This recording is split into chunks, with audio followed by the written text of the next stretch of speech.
से हम आते हैं यहाँ पर देखिएगा, हमने कहा एक फाइनेंशियल सिस्टम होता है, अगले 10 मिनट ध्यान से सुनना है, फिर छुट्टी कर देंगे आपके ना।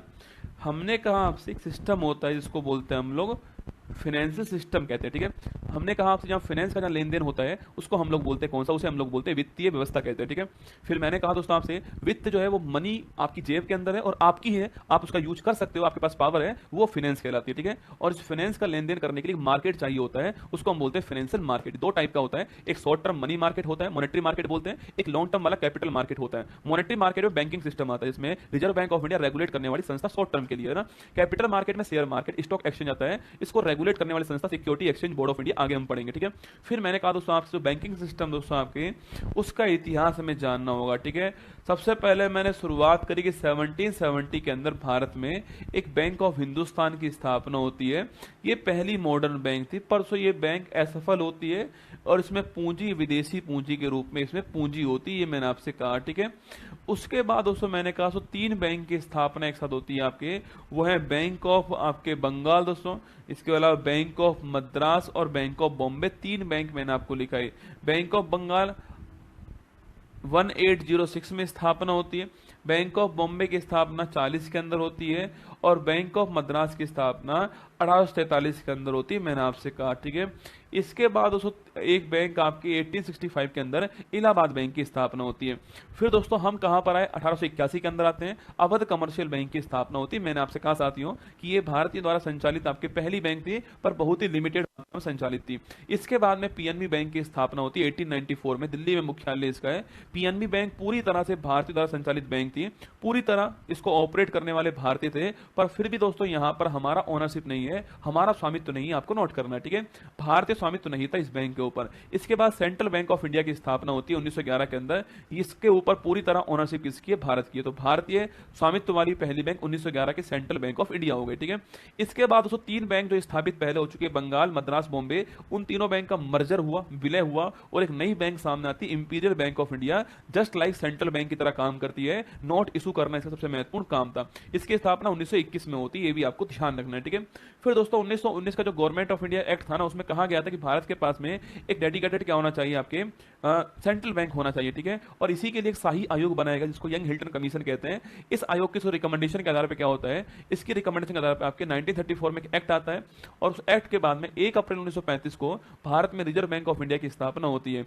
मैंने आपसे कहा जो काम इंपीरियल बैंक कर रहा था वो सारे काम किसके पास आ जाते हैं, central bank of India, reserve bank of India के पास दोस्तों आते हैं। नोट इशू करना सबसे मेजर काम था, वो मैंने आपसे कहा बैंकों का बैंक के रूप में काम करता है।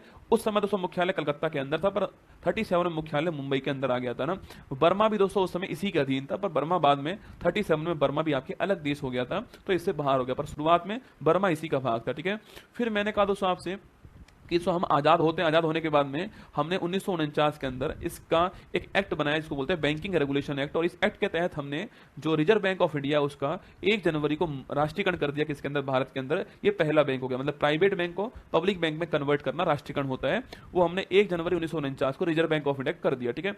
इसके बाद दोस्तों हमने 1955 के अंदर 1 जुलाई की बात, 1955 की बात है, स्टेट जो हमारा इंपीरियल बैंक था उसका नाम चेंज कर दिया, स्टेट बैंक ऑफ इंडिया कर दिया, गोरेवाला कमेटी की सिफारिश पर किया है। और मैंने कहा दिनेश खारा दोस्तों इसके हेड हैं, योनो ऐप इसका ऐप है। भारत की पब्लिक सबसे बड़ी बैंक आपके स्टेट बैंक ऑफ इंडिया है और नरीमन पॉइंट मुंबई में इसका मुख्यालय, हमने बात करी, ठीक है। इसके बाद 1964 में हमने industrial development bank of India की स्थापना करी और उसके 5 साल बाद 19 जुलाई 1969 के अंदर हमने बैंकों का राष्ट्रीयकरण शुरू कर दिया आपके, और 14 बैंक का हमने मर्जर कर दिया जिनकी संपत्ति, जिनकी जमा राशि 50 करोड़ से अधिक थी, वो मैंने आपसे कहा, ठीक है। इसके बाद दोस्तों आपके 1980 के अंदर जिस बैंक की जमा राशि 200 करोड़ रुपए से अधिक हो चुकी थी, उन 6 बैंकों का हमने मर्जर करा 15 अप्रैल 1980 को मैंने आपसे कह दिया, ठीक है। इसके बाद 12 जुलाई 1982 को नाबार्ड की स्थापना, national bank for agriculture and rural development के रूप में नाबार्ड की स्थापना 12 जुलाई 1982 को होती है। शिवरमन कमेटी की सिफारिश पर स्थापना होती है और केवी साह जी इसके हेड है। मुंबई में मुख्यालय इसका, ये हमने बात करी, ठीक है। 1982 में दोस्तों एक बैंक की स्थापना हो रहा है, एक्जिम बैंक की, एक्सपोर्ट इंपोर्ट बैंक मुंबई के अंदर है, उसकी स्थापना भी 1982 में होती है। फिर दोस्तों 1990 के अंदर आपके अप्रैल के माह में एक बैंक स्थापित होती होती है small industrial development bank of India, Lucknow में इसका मुख्यालय है। जो स्मॉल इंडस्ट्री भारत के अंदर उनको लोन देने का काम इसका है, ताकि make in India, startup India जो है उसको रेगुलेट करने वाली संस्था सिडबी है, ठीक है। मैंने कहा दोस्तों भारत के अंदर क्या, भारत में आपके 1991 से एलपीजी आया था, उससे पहले हमारे पास परमिट, लाइसेंस, राष्ट्रीयकरण, ये सब कुछ था। 1951 के बाद हम पूंजीवाद की ओर झुक गए, हमने विनिवेश शुरू करा, हमने विलय शुरू करा, हमने विलय, विनिवेश और आपके अधिग्रहण शुरू करा। इसी दोस्तों कड़ी में हमने 1993 के अंदर जो है जो न्यू बैंक ऑफ इंडिया थी उसका मर्जर आपकी जो पीएनबी बैंक था उसमें कर दिया, ठीक है। इसके बाद मैंने कहा आपसे 17 के अंदर आपके 1 अप्रैल 2070 के अंदर हमने जो state bank of Bikaner Jaipur था, त्रावणकोर है, सो पटियाला है, मैसूर है और हैदराबाद जो है, उनका मर्जर हमने स्टेट बैंक ऑफ इंडिया में कर दिया। और जो भारतीय महिला बैंक है उसका भी दोस्तों मर्जर हमने स्टेट बैंक ऑफ इंडिया में कर दिया।